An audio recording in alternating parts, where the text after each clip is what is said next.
What's up, you guys? Welcome to Discount Final Girl.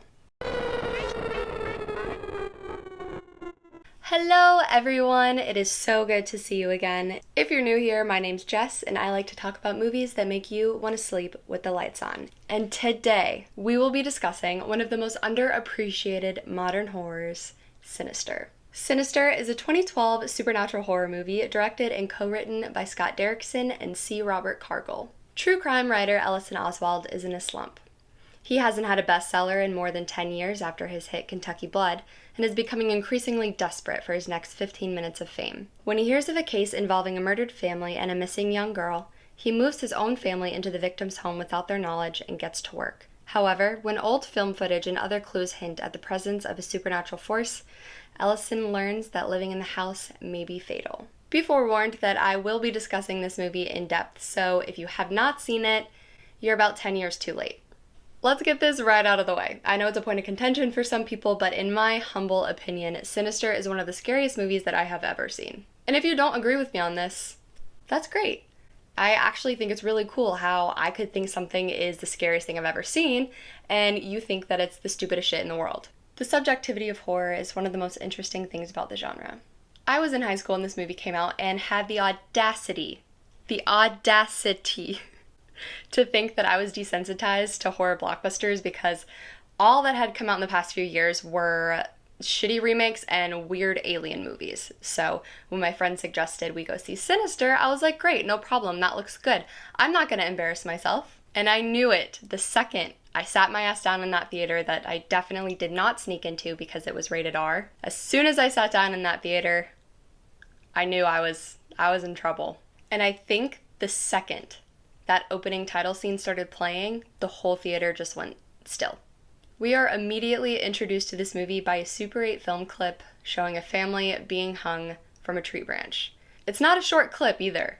You see the whole thing.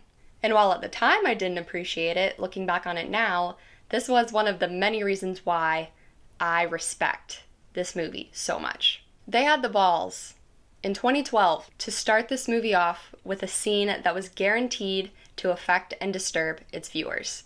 And I think they meant for us to take that as a warning. Like, if this bothers you, just wait. After the opening scene, we are introduced to the Oswald family and our main protagonist, Ellison, played by Ethan Hawke. If you're somebody who does not like this movie, like I said earlier, cool. But you cannot deny that Ethan Hawke's portrayal of Ellison Oswald in this movie is one of the most underrated performances in modern horror. And I will take that opinion with me straight to the grave. He so perfectly portrays a man who has to prove to himself that he's still worth something. Ellison uproots his whole family, takes them away from what they know and love, and moves them to a home where a horrendous murder took place, all so that he might find his next inspiration. We're not meant to like this character. But think about that for a second. If they had this amazing, wholesome, angel-like, do no wrong main character, and they still decided to end it the way that this movie ends, would people have a problem with that? I don't know. It makes you think. And it's through Hawke's performance that we can see the emotion that Ellison struggles with when he has to decide between his career and his family.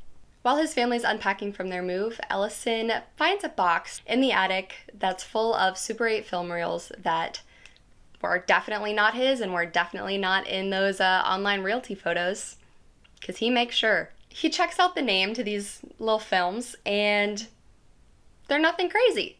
Pool party, barbecue, family hanging out. Normal people shit. I have half a mind to send everybody involved in the making of these clips my therapy invoice for the last 10 years, because what the fuck? These 5 films that Ellison finds in the attic are snuff films. These Super 8 reels depict 5 different families being murdered in some pretty horrific ways. And while the deaths of the families are shown, the murderer remains anonymous. And we later find out that the youngest family from each child mysteriously disappears.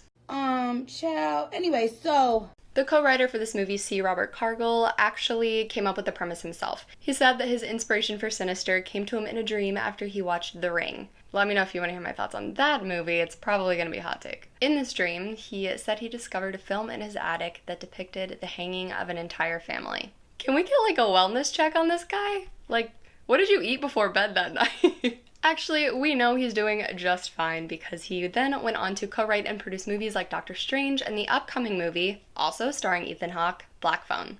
We're gonna skip right over Sinister 2, even though you deserve to pay for your crimes to that movie, C. Robert Cargill. But even though these films are hard enough to watch on their own, I don't think I'm in the minority when I say that if they did not have the soundtrack behind them, they would not be half as scary. In my opinion, my astronaut opinion, that's what outer space sounds like. And outer space is scary. And I'll just quickly say, my favorite clip is Yard Work. I think that's the universal answer for a lot of people because it does have one of the best jump scares of all time. That's not an opinion, that's a fact. But the song playing in Barbecue 79, another reason why these clips could be so scary is because they're actually filmed on real Super 8 cameras using real film stock. That never happens anymore. So, add that to my respect list for this movie because I think that's really cool. Going back to the actual plot of this movie, soon after Ellison finds these tapes, we can quickly see the downfall of his family life and his mental health. His preteen son, Noah, is experiencing night terrors, which is something that he hasn't dealt with since he was a small child. And his kindergartner, Ashley, starts drawing pictures depicting the murders of the people who lived there before. But it all comes to a head when Ellison's wife figures out that he didn't just move them a few houses down from where the murders took place. No, he moved them into the actual house itself. And he knows that it's nobody's fault but his own. More desperate than ever to figure out who is killing these families and who recorded these tapes, Ellison enlists the help of a local fanboy deputy to figure out where and when these murders took place. I did see a small snake, though. Snakes don't have feet. Upon rewatch of the film, Ellison started to notice somebody lurking in the background who looks like he just got out of Slipknot cover band practice, and that's not a drag, it's just an observation. And he also discovers the appearance of this pentagram-like symbol. And we learn from a helpful info dump professor that Discount Slipknot member is actually a pagan deity named Bughuul.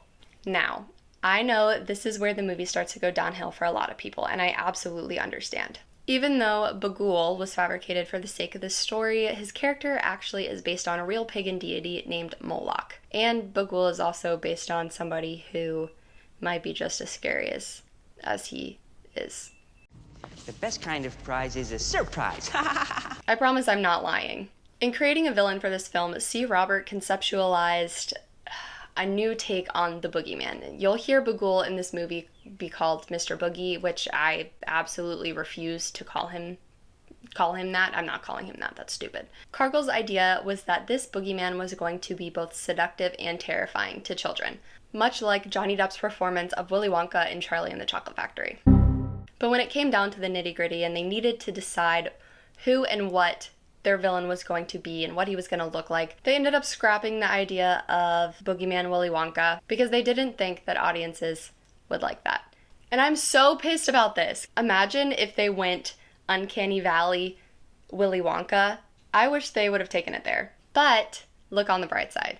This decision gave us quite possibly the greatest photoshopped image of all time. Talented, brilliant, incredible. Can't argue with me on that. So Ellison finally does the thing that we're all yelling at him to do at this point. He gets the fuck out of Dodge. As soon as they get settled back in their absolutely stunning home that they should have never left in the first place, as soon as they get settled in, Ellison receives a call from Deputy Eddie Kasprak and gives him this long rambling explanation as to why the fact that they left means that they're going to die. Please don't ask me about it because I still don't understand. Of course, we find out later on that Bughuul is not only the driving force behind these murders, but it's actually the missing children of the murdered families who do the crime. And yes, I did say this is one of the scariest movies I've ever seen in my life. That still holds true. It doesn't matter that, the ending wasn't my favorite thing in the world, but I'm not gonna lie and sit here and tell you that this movie didn't scare the shit out of me because it really bothered me for a long time. It still bothers me to this day. But the kids are where it went completely downhill for me. Sure, kids can be creepy if you utilize them correctly and sparingly, but there is absolutely nothing scary about a little kid telling me to shh. It just makes me want to push them over. You ever see somebody and you're like, I would really like to just push you down? I just really want to push them, like, stop. But although the ending is convoluted and it's annoying, you have to respect this movie for what it accomplishes. Sinister does something that a lot of horror movies still don't do to this day. They killed off the main character. Remember in the beginning when I said that I thought the decision to make Ellison's character an asshole was deliberate? This is why. If you give your audience somebody to latch on to, and then you kill them at the end of the movie, then you're just not gonna have a good time. People are gonna be pissed, and you want your movie to be well received. You want people to recommend that movie. Ellison's selfish desire for fame and success doomed him, his wife, and his son to be brutally murdered at the hands of their daughter. Their deaths becoming the sixth tape in Bagul's seemingly growing collection. There are a lot of points you could make as to why this movie was not effective for you. The children, Bagul, the amount of jump scares, which I think are some of the best jump scares ever done. I don't care how many times I have to watch it. I will jump every single time at the lawn mark tape. I told you. I know it's coming. I still can't escape it. But you can't deny the facts. This is a cool as hell original concept that was both shot and acted beautifully. It's literally a unicorn among the horror genre, and I will always be an advocate for it. What do you guys think? Do you like Sinister? I'd love to hear your thoughts below. It's funny because I feel like a lot of people are always talking about how this movie is so divisive and da-da-da-da. But all I see are comments about people talking about how scary they think this movie is. I don't know if it's like a recent development or if like people have always felt that way and then just slowly decided to speak out about their real opinions. I don't know, who knows. But I'm so glad that so many people appreciate this movie. It makes me really happy and I want to see more like this. I'm really excited to see Ethan Hawke's performance in Black Phone. I wasn't excited about the fact that I feel like the whole plot line was in the trailer. Can y'all stop doing that? But of course, I'm gonna watch it. We'll see. I'll give you my opinion. What would you guys like my opinion on? What do you want me to review? What do you want me to talk about? I have some really hot takes on a lot of movies. I think I know what I'm gonna do next, but TBD. But that concludes this video. I really appreciate you guys joining me, listening to me talk about this. I really hope if you haven't seen Sinister, please check it out. But if you haven't watched it in a while, I really encourage you to go back and give it a rewatch and let me know what you think. If you guys enjoyed this video, if you wouldn't mind giving it a thumbs up, I'd really appreciate it. But if you want to make my day, just click that subscribe button. Thank you. If you don't already, please follow me on Instagram at discofinalgirl to keep up with all of my current whereabouts and thoughts and funny tweets that I pin because I got some funny tweets. Thanks again, you guys. See you next time. Stay creepy.